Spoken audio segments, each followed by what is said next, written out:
Fucking Robitussin. I don't know how this shit got me.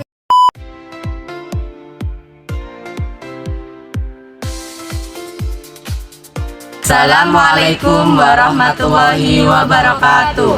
Di sini kami akan mempresentasikan hasil kerja kelompok kami, kelompok 11, tentang display data. Nah, di sini yang pertama untuk tutorial proses membuat diagram pie dan analisis datanya akan saya jelaskan. Nah, di sini untuk datanya yaitu dari kelompok kami itu mengambil data berat badan siswa SDN 2 patokan, yang mana dalam kategorinya itu kita membedakan perempuan dan laki-laki. Nah, untuk yang laki-laki itu kita memberikan pemisalan angka 1, dan untuk yang perempuan itu pemisalan angka 2. Nah, cara yang pertama dilakukan yaitu pertama-tama kita copy dulu data yang telah disiapkan atau yang akan diinterpretasikan. Setelah di copy, kemudian kita pergi ke aplikasi SPSS. Nah, setelah itu kita ke data view, lalu paste data yang telah kita copy tadi. Nah, setelah itu pergi ke variable view. Nah, setelah itu kita pergi ke name. Nah, name-nya itu saya ganti nama, jenis kelamin, dan berat badan. Nah, untuk itu tergantung teman-teman mau diisi apa sesuai dengan kebutuhan data yang akan diinterpretasikan.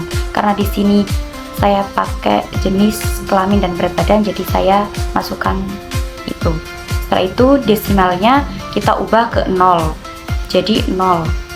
Setelah itu labelnya kita penamaannya sama, yaitu jenis kelamin dan berat badan, jadi tinggal copy dan di paste saja. Setelah itu pergi ke values. Nah, untuk values itu yang value pertama 1, kita ketik 1, terus laki-laki. Setelah itu add, terus 2, terus perempuan. Setelah itu di add. Setelah itu pencet OK. Nah, setelah values kita pergi ke measure, pencet ordinal, dan yang bawahnya ganti nominal. Setelah itu pergi ke graph, seleksi dialogs, terus pie, terus define. Setelah itu jenis kelamin kita masukkan ke rows. Nah, yang berat badan kita masukkan ke define slices. Setelah itu tunggu. Setelah itu gambar diagramnya kita ketuk 2 kali.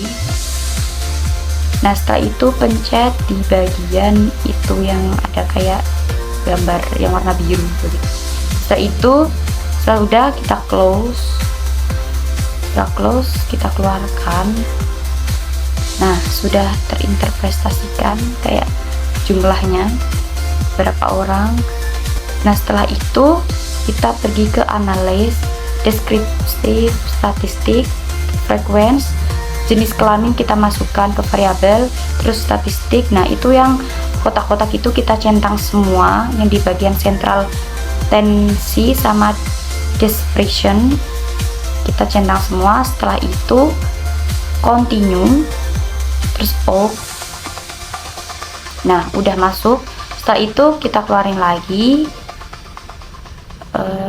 dikeluarin. Setelah itu kita pergi ke analyze lagi, pergi ke analyze, terus deskriptif statistik seperti yang kayak tadi. Nah, ini yang jenis kelamin dikeluarkan, terus masukkan ke yang berat badan, masukkan ke variabel, terus OK. Nah, itu frekuensinya udah ketambahan. Yang awalnya hanya jenis kelamin A saja, kini ketambahan berat badan, ketambahan frekuensi berat badan. Nah, seperti itu, seperti yang ada di gambar ya teman-teman. Nah, untuk selanjutnya yaitu saya akan menjelaskan interpretasi gambar diagram tersebut, yang mana merupakan sebuah gambar output diagram pie tentang berat badan 30 siswa SDN 2 patokan. Nah, dimana berdasarkan jenis kelamin yaitu terdapat 13 siswa laki-laki dan 17 siswa perempuan. Yang mana penjelasannya yaitu yang pertama, data terbanyak menempati diagram warna oranye dengan skala 4 orang laki-laki dan dengan berat badan 26 kg. Lalu, data terbanyak kedua ditempati diagram oleh warna ungu muda dengan skala masing-masing 2 orang laki-laki dan perempuan dengan berat badan 31 kg. Data ketiga pada diagram bagian warna biru tua dengan skala 1 orang laki-laki dan 2 orang perempuan dengan berat badan 33 kg. Data keempat pada diagram warna hijau tua dengan skala 1 orang laki-laki dan 2 orang perempuan dengan berat badan 25 kg. Data kelima pada diagram bagian warna hijau muda dengan skala 1 orang laki-laki dan 1 orang perempuan yang memiliki berat badan 32 kg. Di sini saya akan menjelaskan tentang interpretasi jenis kelamin. Data yang valid menandakan bahwa jumlah data yang dimasukkan dalam analisis sudah sesuai dengan total, yaitu totalnya 30 data. Missing menandakan apakah ada data yang tidak terisi, nilai 0 yang mana berarti menunjukkan bahwa semua data telah diisi tanpa ada yang terlewat. Standar error MEAN mengidentifikasi tingkat kesalahan dari nilai rata-rata data yang dimasukkan dengan nilai standar error 0,092 rendah, menandakan kualitas data yang baik.